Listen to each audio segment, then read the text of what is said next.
할렐루야. 오늘도 함께 하신 주님을 찬양합니다. 오늘 같이 나눌 하나님의 말씀 마가복음 9장 38절로 50절까지의 말씀을 통하여 작은 자로 사는 삶이라는 제목으로 같이 나누기를 원합니다. 예수님은 작은 자 하나라도 실족하게 하지 말고 자신을 잘 지켜 실족하지도 말라고 하십니다. 더 나아가 정결한 하나님의 제물로 서로 화목하게 살라고 당부하시는데요. 자, 한 절 한 절씩 읽으며 같이 나누기를 원합니다. 먼저 38절로 41절까지의 말씀입니다. 요한이 예수께 여짜오되 선생님, 우리를 따르지 않는 어떤 자가 주의 이름으로 귀신을 내쫓는 것을 우리가 보고 우리를 따르지 아니함으로 금하였나이다. 예수께서 이르시되 금하지 말라. 내 이름을 의탁하여 능한 일을 행하고 즉시로 나를 비방할 자가 없느니라.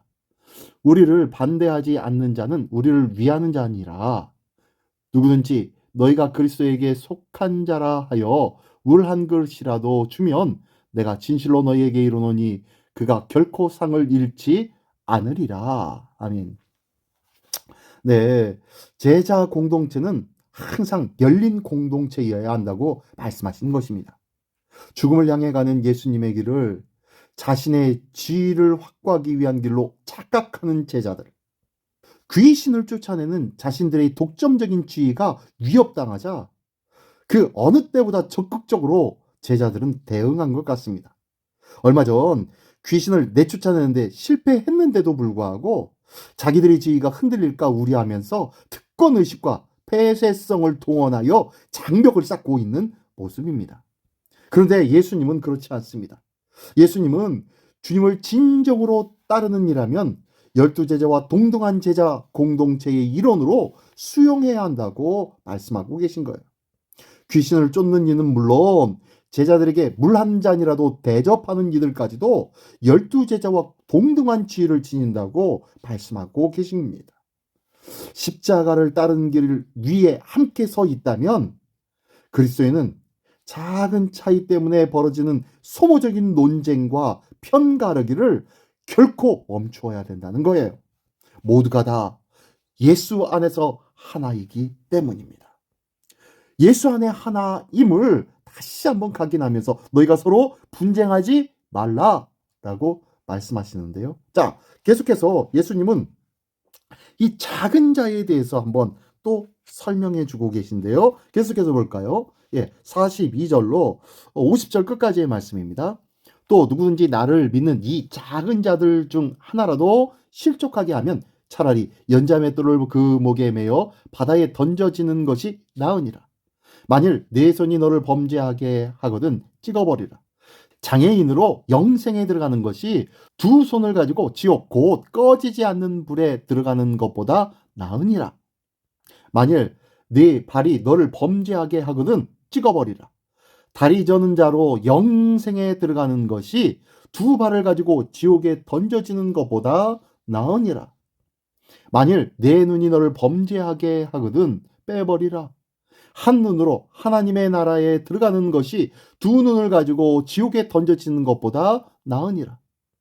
거기에서는 구더기도 죽지 않고 불도 꺼지지 아니하느니라. 사람마다 불로써 소금 치듯함을 받으리라. 소금은 좋은 것이로되 만일 소금이 그 맛을 잃으면 무엇으로 이를 짜게 하리요. 너희 속에 소금을 두고 서로 화목하라 하시니라. 네. 자, 그 말씀 속에 작은 자에 대해서 다시 한번 설명해 줍니다. 작은 자가 되어야 하는 제자의 삶은 안 그래도 세상에서 실족하고 절망한 일이 많을 것입니다.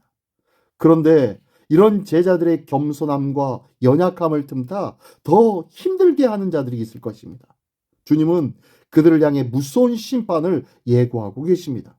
그러니 작은 자로 교회에 몸담은 내가 나보다 더 연약한 지체를 실족하게 하지 않도록 주의해야 된다고 말씀해주고 있는 거예요. 그래서 42절에는 이렇게 말씀하셨지 않습니까? 또 누구든지 나를 믿는 이 작은 자들 중에 하나라도 실족하게 하면 차라리 연자맷돌이 그 목에 매여 바다에 던져지는 것이 나으니라. 네. 한 영혼이라도 그 어떤 영혼이라도 결코 넘어지거나 자빠지게 해서는 안 된다고 말씀하고 있는 거예요. 작은 자의 삶에 지치고 넘어져 믿음의 길에서 떠나지 않도록 조심하라고 경고하고 계신 것입니다. 물론 과장된 표현이기도 하지만 손과 발, 눈이 우리를 죄의 길로 이끈다면 그것을 제거해버리라고 매우 강하게 명령하고 계십니다. 아무리 중요한 지체라도 생명, 즉 하나님의 나라를 대신할 수는 없기 때문이죠. 내가 즐겨 보고 즐겨 듣고 내 시간과 물질을 쏟으며 내 손과 발을 움직여 행하는 곳, 그곳이 현재 내 가치관을 반영한다는 것을 꼭 기억하십시오. 내가 시간을 내고 물질을 쏟으며 손과 발을 움직여서 향하고 있는 곳은 어디입니까? 그곳이 정말로 하나님께서 기뻐하시는 곳입니까? 우리는 이것을 돌아보기를 원합니다.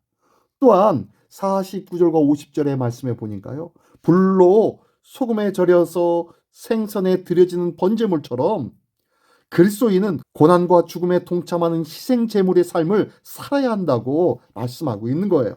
그래서 소금에 절여진 그리스도인은 세상의 소금이 되어 남을 이겨서 큰 자가 되고 남을 실족하게 하는 세상과는 달리 오직 섬김과 나눔을 통하여서 남을 세워주고 일으켜주며 화목하게 하는 자들이 되어야 한다고 말씀하시는 것이 49절과 50절의 말씀입니다.